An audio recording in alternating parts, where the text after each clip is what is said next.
نحمده ونصلي على رسوله الكريم أما بعد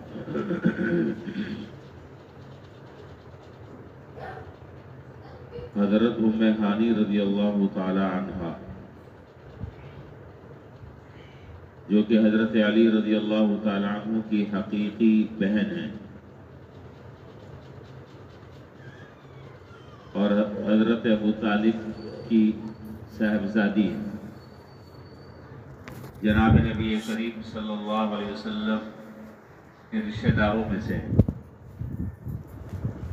فتح مکہ سے پہلے آپ نے اسلام قبول کر لیا تھا، ایک قول یہ ہے، اور دوسرا قول یہ ہے کہ فتح مکہ کے موقع پر ہی آپ نے اسلام قبول کیا، اور پہلا قول یہ ہے کہ فتح مکہ سے پہلے اسلام قبول کر لیا تھا لیکن اس کا اظہار فتح مکہ کے موقع پر کیا، اور دوسری ان کی خصوصیت سب سے بڑی یہ ہے کہ جب جناب نبی کریم صلی اللہ علیہ وسلم معراج کے سفر سے واپس تشریف لائے تو ان کا گھر چونکہ بالکل بیت اللہ کے قریب میں تھا، تو حضور اکرم صلی اللہ علیہ وسلم اس سفر سے آنے کے بعد سب سے پہلے حضرت ام ہانی رضی اللہ تعالیٰ عنہ کے گھر تشریف لے گئے، اور پورا جو اس سفر کے دوران واقعات پیش آئے، یہ وہ سفر پیش آیا، اس کی پوری رویداد جو ہے وہ حضرت ام ہانی رضی اللہ تعالیٰ عنہ کو آپ نے بتائی۔ یہ تو میں نے بہت مختصر سا تعارف کرا دیا۔ حضرت ام ہانی رضی اللہ تعالیٰ عنہ فرماتی ہے کہ میں بہت بوڑھی ہو چکی تھی، طاقت اور قوت کمزور ہو گئی تھی اور ختم ہو گئی تھی۔ میں جناب نبی کریم صلی اللہ علیہ وسلم کی خدمت میں حاضر ہوئی اور میں نے عرض کیا کہ اب مجھ سے کوئی بہت بڑا کوئی عمل نہیں ہو پاتا، نہ کوئی اتنی خاص میں کوئی مجاہدہ کر سکتی ہوں، مجھے تو آپ کوئی ایسا آسان سا عمل بتلا دیں کہ میں لیٹے لیٹے بیٹھے بیٹھے اس کو کر لوں۔ تو حضرت ام ہانی رضی اللہ تعالیٰ عنہ کی برکت سے جو بوڑھے ہیں بیچارے ان کے یہ وظیفہ ہے، جو جوان ہیں وہ تو اس سے بھی زیادہ کا کام کر سکتے ہیں، بعض بیچارے بوڑھے وہ یہی سوچتے ہیں کہ بھئی اب ہم تو کچھ کر نہیں سکتے، تو کوئی عمل، کوئی ایسی تسبیح، کوئی ایسا پڑھنے پڑھانے کا کوئی وظیفہ بتا دیا جائے کہ ثواب بھی ملتا جائے، نام اعمال میں بھی ذخیرہ ہوتا رہے اور محنت کم سے کم ہو۔ تو حضرت ام ہانی رضی اللہ تعالیٰ عنہ کو حضور اکرم صلی اللہ علیہ وسلم نے وہ وظیفہ بتلایا۔ آپ نے فرمایا کہ آپ ایسا کیا کریں کہ روزانہ 100 مرتبہ سبحان اللہ پڑھ لیا کریں۔ اب بظاہر دیکھا جائے تو یہ سبحان اللہ تو ایک بہت عام سا کلمہ ہے، ہر آدمی کہتا ہے، لیکن اللہ تعالیٰ کے ہاں اس کا وزن بہت زیادہ ہے، اس کا اجر اور ثواب بہت زیادہ ہے، بہت زیادہ ہے۔ تو فرمایا کہ 100 مرتبہ سبحان اللہ پڑھ لیا کریں، اس کا ثواب یہ ایسا ہے کہ جیسے کہ آپ نے 100 ارب غلام اللہ کے راستے میں آزاد کیے، عربی نسل کے غلام جو سب سے مہنگے غلام ہوتے تھے، ان سے زیادہ مہنگے غلام کوئی اور نہیں ہوتے تھے۔ جس زمانے میں غلام اور باندیوں کا رواج تھا اس زمانے کی بات ہے۔ پھر آپ نے فرمایا کہ 100 مرتبہ الحمدللہ پڑھ لیا کریں، تو اس کا ثواب ایسا ہے کہ گویا کہ آپ نے 100 گھوڑے مع ساز و سامان کے اللہ تعالیٰ کے راستے میں اور جہاد میں وقف کر دیے،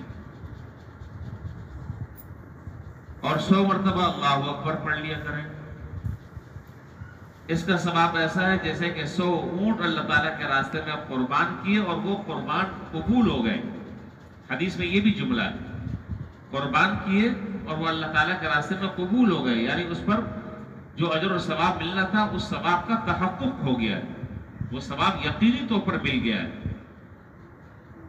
اور پھر فرمایا کہ 100 مرتبہ لا الہ الا اللہ پڑھ لیا کرے، کوئی گناہ باقی نہیں رہے گا شرک کے علاوہ۔ اب آپ مجھے بتائیں کہ یہ کلمات پڑھنے میں کیا مشقت ہے، ان کلمات کے پڑھنے میں کیا تکلیف و دشواری ہے۔ آدمی آتے جاتے چلتے پھرتے 100 کیا 1000 دفعہ بھی دن میں یہ کلمات ہر کلمہ 1000 دفعہ بھی پڑھ سکتا ہے۔ یہ تو عام نارمل حالات میں جناب نبی کریم صلی اللہ علیہ وسلم نے ثواب ذکر فرمایا ہے، اور رمضان میں اگر ان کلمات کو پڑھنے کا معمول بنا لیا جائے تو کہاں سے کہاں پہنچ جائے آدمی۔ ایک کا ثواب 70 ہے، تو اب آپ اندازہ لگا لیں، نہ آپ اتنے غلام خرید کر آزاد کر سکتے ہیں، نہ اتنے گھوڑے خرید کر آزاد کر سکتے ہیں،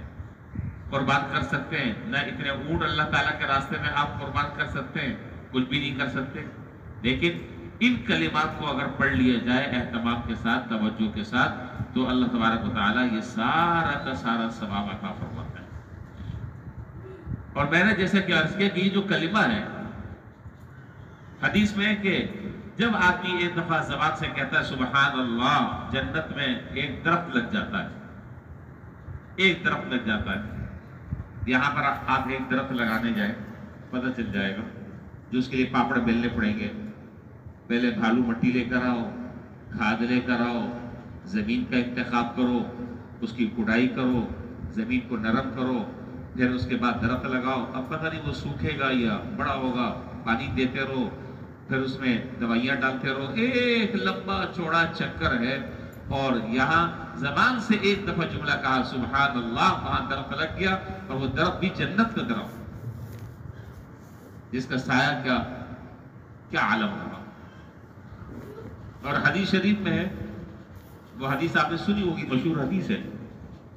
کہ 2 کلمے اللہ تبارک و تعالی کے ہاں بہت محبوب ہیں، میزان عمل میں بہت بھاری ہیں، زبان پر بہت ہلکے ہیں، اللہ تعالیٰ کو بہت محبوب ہے وہ کلمات۔ وہ کیا کلمات ہیں؟ سبحان اللہ و بحمدہ سبحان اللہ العظیم، سبحان اللہ و بحمدہ سبحان اللہ العظیم۔ میں اندازہ لگا رہا تھا اور حساب کر رہا تھا، سچ بات یہ ہے کہ اگر ہم دن بھر اپنی مصروفیات اور اپنے معاملات کو ہٹا کر جو وقت ہمارا لا یعنی کاموں میں، فضول کاموں میں، عبث اور بیکار کاموں میں جو ہمارا وقت گزرتا ہے، اگر ہم اس وقت کو قیمتی بنا لیں ان کلمات کو پڑھ کر، آپ تصور نہیں کر سکتے کہ ہمارا نامہ اعمال کتنا وزنی ہو جائے، ہمارے نامہ اعمال میں کتنا اجر و ثواب ہو جائے۔ اللہ تبارک و تعالی ہم سب کو اس کی توفیق عطا فرمائے، اور ان کلمات کو پڑھنے کی اخلاص کے ساتھ اور صدق کے ساتھ اور صحیح نیت کے ساتھ اللہ تعالی ہمیں اس کی پڑھنے کی بھی توفیق عطا فرمائے، اور آپ حضرت صلی اللہ علیہ وسلم نے اس کا جو ثواب عطا فرمایا وہ بیان کیا، جو حضرت ام ہانی رضی اللہ تعالیٰ عنہ کو بتایا، اللہ تعالیٰ وہ ہمیں اس کا ثواب بھی عطا فرمائے۔ وآخر دعوانا